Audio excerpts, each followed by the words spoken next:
Selamat pagi pemirsa, apa kabar Anda hari ini? Senang sekali kami dapat menjumpai Anda dalam berita Papua hari ini. Saya Yuni Rumbaran beserta tim redaksi telah menyiapkan sejumlah berita menarik dan aktual untuk Anda. Berikut 3 berita utama.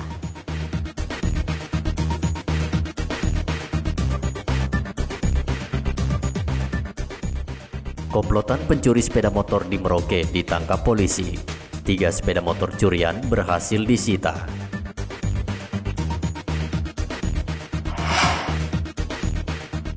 Bawa sabu-sabu dari Makassar, Sulawesi Selatan, seorang pria diringkus polisi di Bandara Rendani, Manokwari.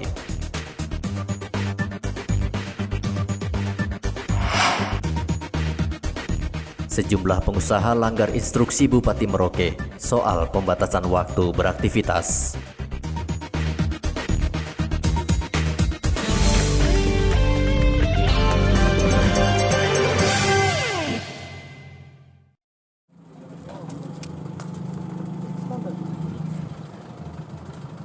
Tiga pencuri sepeda motor tak berkutik saat diringkus polisi di Jalan Buti, Merauke, Selasa kemarin. Komplotan spesialis pencurian sepeda motor di Merauke itu meresahkan warga dalam sepekan terakhir. Polisi menangkap ketiga pelaku saat berada di sebuah rumah di Jalan Buti tanpa perlawanan. Ketiganya kemudian menunjukkan lokasi penyimpanan sepeda motor curian. Barang bukti itu langsung disita polisi. Para pelaku mengaku menjual sepeda motor hasil curian seharga 3 juta rupiah per unit.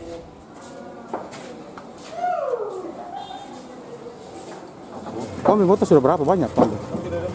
Baru 3 aja. 3. Kamu di mana saja itu? Di jalan Tega, di jalan Hah? Pak di mana? Terus di mana lagi? Sama motor ini di jalan pendidikan. Ini kau jual? Sudah, Bang. Kau jual berapa? 3, Bang. Enggak, kau jual berapa harganya? 3. 3 juta? Iya. Satu motor kau jual 3 juta? Iya. Kau berapa orang memang? Hah? Satu sama Monggo. Hah? Sama Dapi. Sama David? Kau 3 orang. Komplotan ini berapa orang jumlahnya nih Pak? Mereka komplotan ini baru dibilang 5 orang. Terus yang baru diringkus? Cuma yang baru kita ringkus 3 orang, masih kurang 2 orang yang sementara masih kita kejar. Sudah berapa motor yang mereka berhasil dapatkan ini curi? Motor yang baru kita dapat baru 5 unit, masih kurang 1 unit yang sementara masih kita kejar karena dia pindah dari sasaran yang kita target. Jadi memang mereka kerjasama ini ya? Ya. Sasarannya di rumah-rumah warga memang? Ya, sasarannya dari rumah warga, kebanyakan mereka ambil dari daerah lokasi, bahwa jualnya di kota atau dari kota mereka jual di daerah lokasi. Polisi masih mengejar 2 tersangka lainnya yang berhasil kabur saat akan ditangkap. Atas perbuatannya ketiga tersangka dijerat dengan pasal 362 KUHP dengan ancaman hukuman penjara maksimal 7 tahun. Polisi menghimbau warga tidak memarkir motornya sembarangan serta mengunci sepeda motor menggunakan sistem penguncian ganda. Muhammad Ridwan melaporkan dari Merauke, Papua.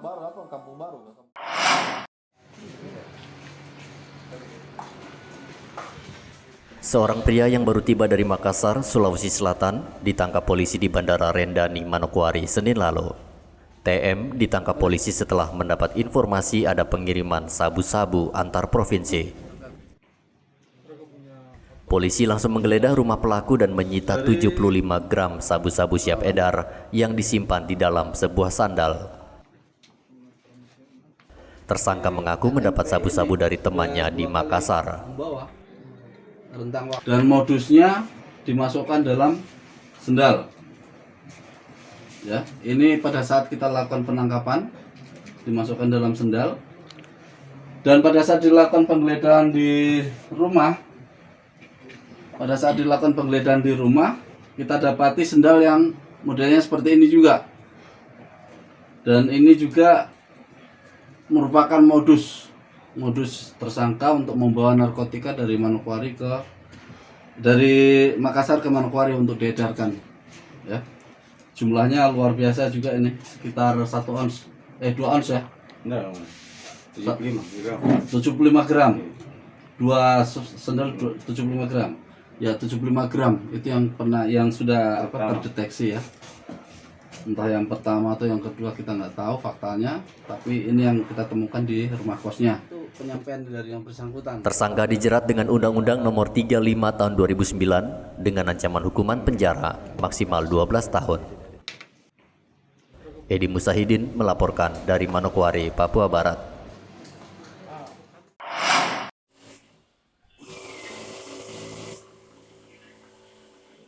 Seluruh ruangan di gedung Polres Merauke Selasa kemarin disemprot cairan disinfektan oleh Satgas COVID-19.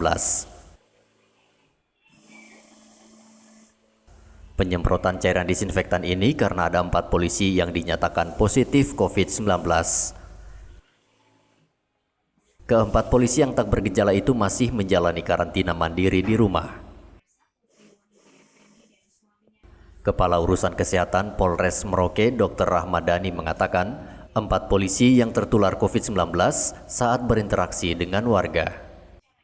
Yang sudah terpapar saat ini berjumlah 4 orang, Bapak. 4 orang ya? Iya. Nah, kondisinya seperti apa sekarang, Dok? Yang 1 orang sudah selesai isolasi, kemudian yang 1 lagi isolasi di luar dari Kabupaten Merauke, yang 1 sementara ada di rumah, isolasi di rumah, yang 1 ini di Hotel Akad. Tapi terjangkitnya mereka itu kan bukan dari asrama, artinya bukan dari kantor gitu kan? Iya, bukan. Jadi ada yang dari keluarganya, ada yang dari pelaku perjalanan sendiri. Jadi sementara dari hasil rapidnya misalnya reaktif, kami langsung cut karantina di rumah, jadi tidak ada kontak dengan anggota yang lain. Ya.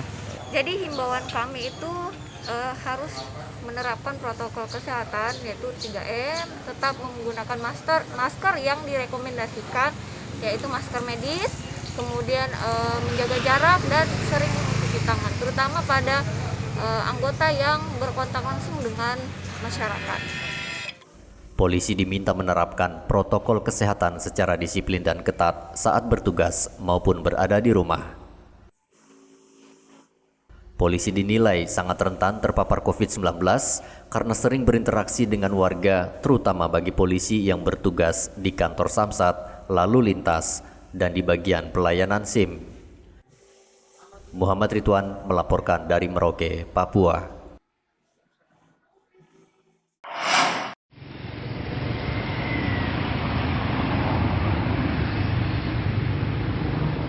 Mencegah penyebaran COVID-19, Polres Mimika membatasi warga yang berkunjung ke kantor polisi. Pembatasan jumlah pembuat SIM itu sesuai instruksi pemerintah daerah, sehingga tidak terjadi kerumunan dalam proses pembuatan SIM. Kasat Lantas Polres Mimika Ibtu Devrisal mengatakan, selain pembatasan jumlah, polisi juga mewajibkan seluruh warga yang datang mengurus SIM wajib memakai masker dan mencuci tangan. Untuk protokol kesehatan dalam pelayanan publik di bidang lalu lintas itu tetap dikedepankan, di mana rekan-rekan sudah bisa lihat sendiri sebelum pemohon itu masuk ke ruangan untuk melakukan pendaftaran, registrasi maupun identifikasi serta ujian teori dan lanjut dengan ujian praktek, kita sudah siapkan yaitu adanya program 3M tersebut, salah satunya mencuci tangan sebelum masuk untuk melakukan pembuat registrasi tersebut. Baik dari Laka juga sudah kita siapkan untuk protokol kesehatannya, tempat cuci tangan, dan masyarakat juga sudah banyak yang sadar bahwa pentingnya masker untuk menjaga kesehatan dirinya sendiri. Serta beberapa kursi yang sudah kita siapkan, di mana daya tampungnya seharusnya 30, itu kita buat menjadi 50%, jadi 15 orang. Untuk menjaga jarak sesuai dengan prokes yang berlaku. Devrisal menambahkan, tingkat kesadaran warga dalam menjalankan protokol kesehatan sudah sangat tinggi di Mimika. Warga terus dihimbau agar selalu menjalankan protokol kesehatan saat beraktivitas di luar rumah maupun saat berada di rumah. Igobat Momolin melaporkan dari Mimika, Papua.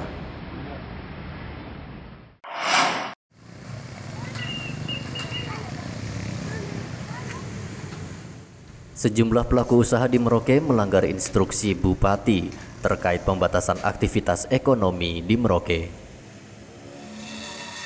Hasil pemantauan, sejumlah pertokoan di Jalan Brawijaya Merauke belum menutup tokonya pada pukul 20.00. Padahal dalam instruksi Bupati Merauke, seluruh aktivitas ekonomi dibatasi hingga pukul 20.00. Pengelola toko mengaku mereka belum menerima salinan instruksi Bupati tentang pembatasan waktu sehingga masih membuka toko seperti biasa. Udah tahu himbauan Bupati jam berapa tutupnya? Kan ada himbauan, udah tahu belum himbauan? Belum dapat himbauan. Hah? Belum dapat. Kan udah diumumkan jalan-jalan. Ini masih buka, jam 8 aja tutupnya kan? Semua toko udah pada tutup. Kamu masih buka, ah? Surat himbauan dari... belum dapat. Iya, belum dapat. Memang enggak diberikan himbauan, enggak terima suratnya. Sampai sekarang benar. Ya, tapi enggak dengar. Enggak dengar juga. Gitu. Enggak, kau udah tahu belum? Ya. Udah tahu bilang udah menutup jam 8 malam, udah tahu belum? Belum. Sampaikan aja. Jika masih membandel, izin usaha pelaku usaha yang masih melanggar pembatasan waktu beraktivitas akan dievaluasi oleh Disperindak. Warga juga diminta tidak beraktivitas di atas jam 8 malam karena jumlah kasus COVID-19 di Merauke terus meningkat. Muhammad Ridwan melaporkan dari Merauke, Papua.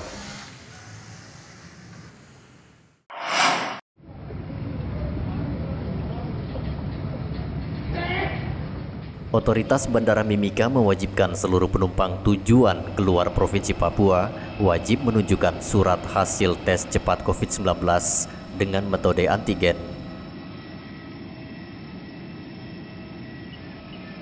Kebijakan ini menyusul adanya penerapan PSBB di seluruh provinsi yang dimulai sejak 11 hingga 25 Januari mendatang.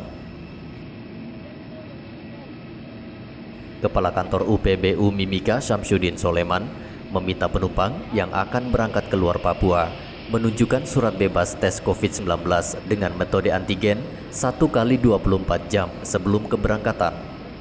Sekarang kan ini berlaku 1 hari. Rapid antigen 1 hari.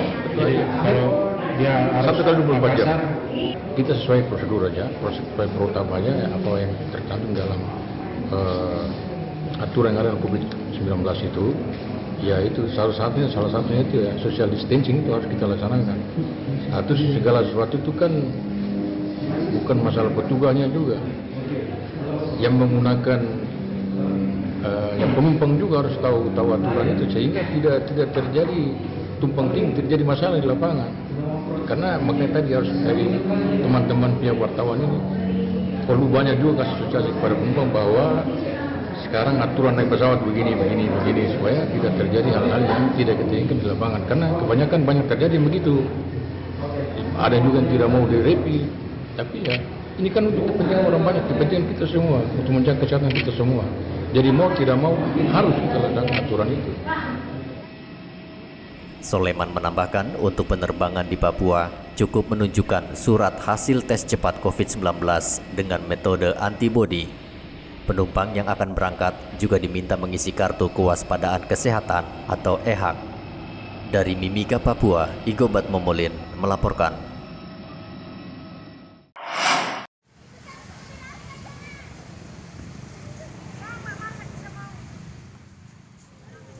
Ratusan warga dari 3 kelurahan sejak Selasa pagi kemarin mengantre di halaman kantor pos Merauke.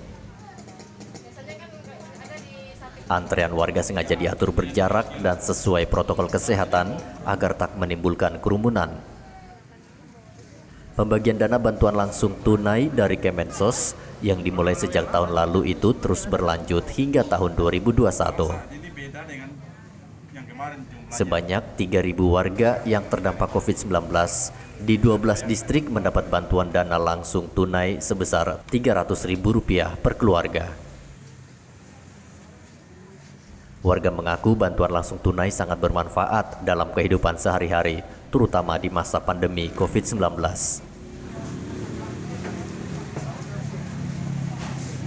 Dari Kelurahan Samkai, Ibu dapat berapa ini sekarang? 300. Bulan lalu dapat? Dapat juga? Jadi tidak pernah terus dapat semua ya? Dapat semua ya Bu ya? Mau digunakan uangnya untuk apa Ibu? Untuk belanja Pak. Untuk belanja ya?